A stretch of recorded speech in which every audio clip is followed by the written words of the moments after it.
Hello everybody, welcome back to a new video. So a little while ago I made a tier list, and with Daisy coming into this game I have been wanting to make an update, as I will be doing some changes to the tier list I've made, and I'll be taking into account what the viewers have said on my last tier list as well, to best order this tier list for better results. So I still think Meliodas should stay in S tier, as he's currently the best DPS unit in the game still, but there's a strong second contender, which is Daisy, as her team setup is just really convenient with the new Abyss dungeons, and she's just really good overall. I don't think I will put her in S tier, since she won't be able to solo carry like Meliodas does right now.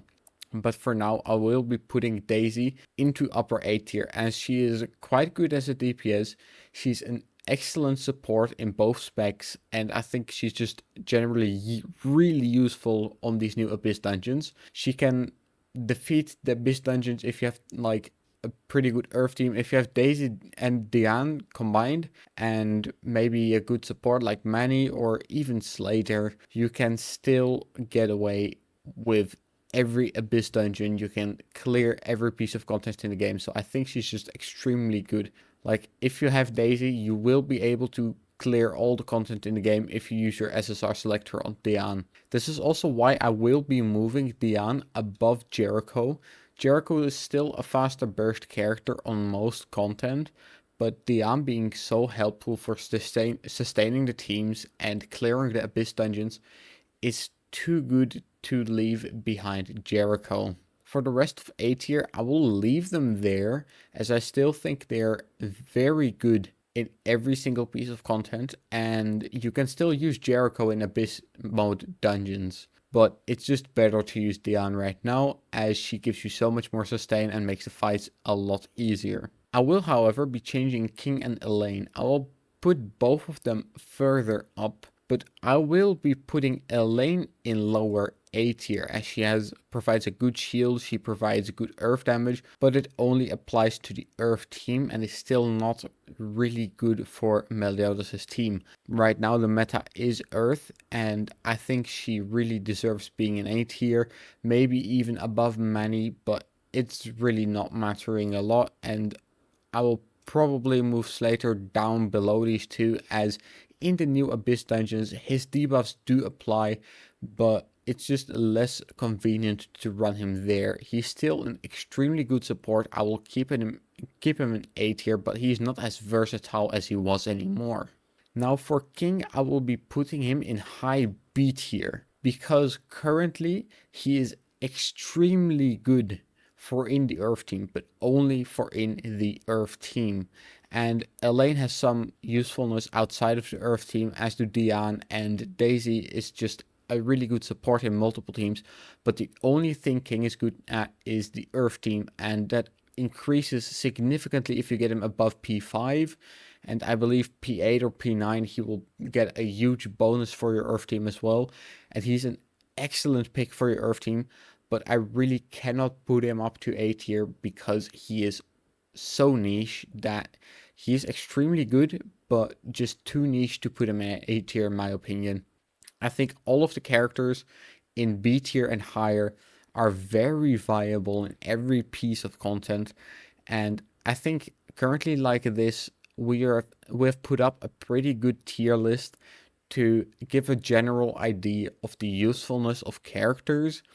I think if you go from top to bottom, you can quite literally agree that these are worth the investment the most at the moment.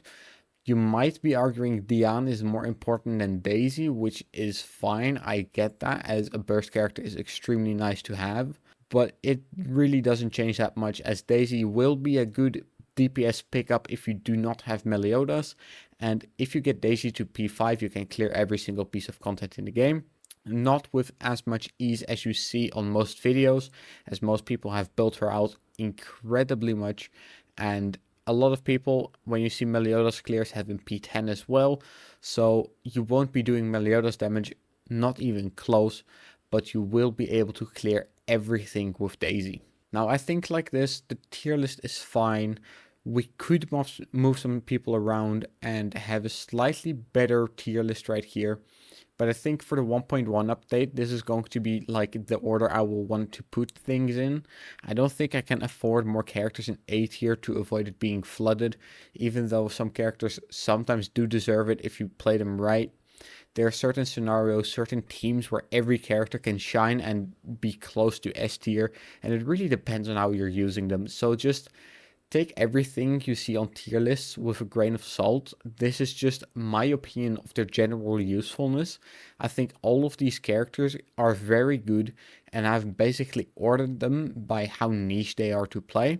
And I think Meliodas is still the best pick for you, but if you do not have a good Meliodas, you can still get away with just building the Earth team with Daisy, Diane, and two support characters. You can use Elaine and King, which would be the best combination for support characters for the Earth team, but Manny and Slater are very good swap outs for that team as well.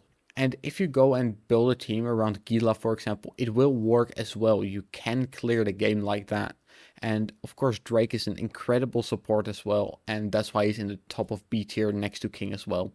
But I think these characters are in general less useful than everything I've put in A tier, and I will probably get a lot of backlash for having King and Drake in B tier, but I think they're just too niche to put them up higher. I think if you compare the general usefulness of everybody in A tier, it slightly outranks the general usefulness of everybody in B tier, but it does not matter much, and they might as well have put King and Drake in A tier as well.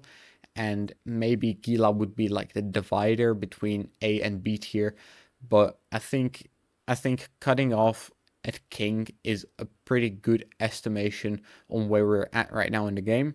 I think this is a good list to keep as like a guide, and when we are going to get Escanor in the game, as many people suspect right now, we'll probably move to a more fire-based team comp because I expect him to do a lot of damage. I don't know if he's coming out. I'm not sure about that, but if he is, probably Gila will move up to the top of B tier and not in A tier, and some other characters like Tristan and maybe Tiore will be extremely viable as well. But I think for general usefulness, it will stay about the same. I hope this helps you guys figure out what you want to invest your items in, and thank you so much for watching. See you in the next one. Bye bye.